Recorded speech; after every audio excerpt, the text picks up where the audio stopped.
Pour afficher les performances de vitesse des axes, la procédure est un peu longue. Donc je vais vous la présenter étape par étape. Première étape, afficher l'émulateur. Donc je vais sur contrôleur, clic droit, afficher l'émulateur. Je vous rappelle, l'émulateur, c'est en gros la virtualisation du teach du robot, à partir duquel on va pouvoir lancer l'exécution, la simulation du programme. Donc là, j'ai affiché l'émulateur. Pour pouvoir faire l'apprentissage des performances de vitesse du robot, il faut aller sur Contrôle panel, flèche vers la droite, Contrôle configuration, flèche vers la droite, Recorder, flèche vers la droite, et là, lancer l'initialisation. À partir de là, je peux aller chercher le programme que je veux exécuter.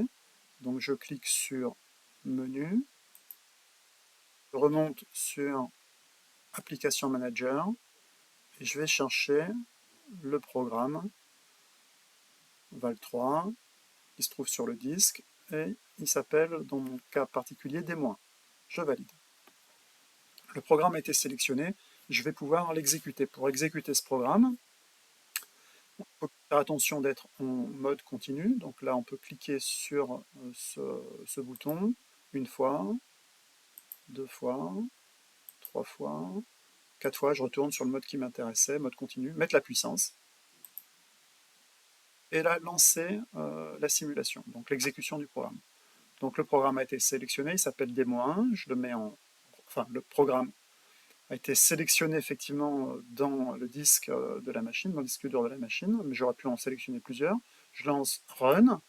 Effectivement, j'ai qu'un seul programme qui a été sélectionné, donc je valide, et je fais Move pour lancer l'exécution du programme.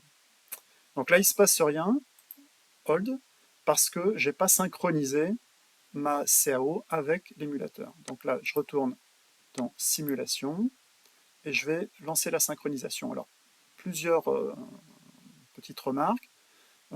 Bien mettre la durée de l'horloge à 60 millisecondes,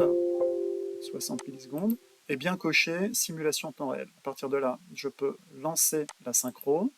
Là, donc, la CAO est synchronisée avec l'émulateur. Et là, je peux recommencer. Donc, Move.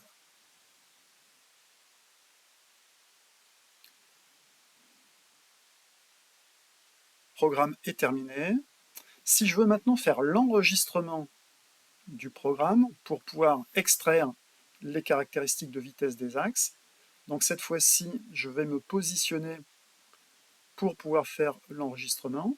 Donc menu, contrôle panel, pardon, contrôle configuration OK, recorder OK. Donc je vais pouvoir lancer l'acquisition, l'enregistrement du cycle, donc Star. Une fois que je vais appuyer sur Star, il faudra rapidement lancer le programme en Run. J'ai 25 secondes d'enregistrement et pas une de plus, donc il faut aller malgré tout assez vite. Donc c'est parti, Star, Run, Démo1 OK, Move. Au passage, j'ai bien pris soin de mettre la vitesse à 100%. C'est terminé, je mets le programme en stop, l'enregistrement en stop. Voilà. Donc là, j'ai fait l'enregistrement de mon cycle, des différentes trajectoires, et je vais pouvoir récupérer les caractéristiques vitesse sur chacune de ces trajectoires. Donc j'enregistre l'enregistrement. Ce que j'ai enregistré, je le sauvegarde, pardon, store, et je vais pouvoir récupérer le résultat. Pour obtenir l'enregistrement, je vais sur l'onglet Géométrie, Enregistreur, clic droit, Obtenir l'enregistrement. Ensuite, ici, clic droit, Afficher la trajectoire, les trajectoires, voici. Et ensuite, clic droit, Ouvrir le lecteur d'enregistrement. Je désélectionne la vitesse articulaire qui correspond à la vitesse sur chacun des axes et je sélectionne la vitesse cartésienne qui va correspondre à la vitesse linéaire en bout de robot, donc au niveau de l'outil. Sur cette colonne, on a la vitesse temps réel sur la trajectoire, et sur cette colonne, la vitesse maximale. Donc la vitesse maximale, on la voit, elle est de 1094 mm par seconde. Alors en me déplaçant avec le curseur, ce qu'on voit, c'est le robot se déplacer. Donc là, on voit qu'il y a un déplacement linéaire du robot.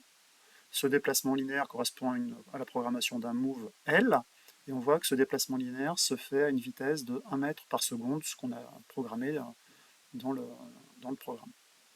Par contre, ici, j'ai un mouvement libre qui correspond à un move J, et sur ce déplacement-là, qui correspond en gros à un arc de cercle, on voit que la vitesse au maximum est pratiquement à 1,1 mètre par seconde. Donc on l'avait vu tout à l'heure ici, hein, donc 1094, hein, la vitesse maximum, 1,1 mètre par seconde. Voilà, donc comme ceci, on peut, sur l'ensemble de la trajectoire, vérifier les vitesses et vérifier si effectivement il n'y a pas une vitesse maximum qui serait au-delà de ce qui est demandé dans le cahier des charges.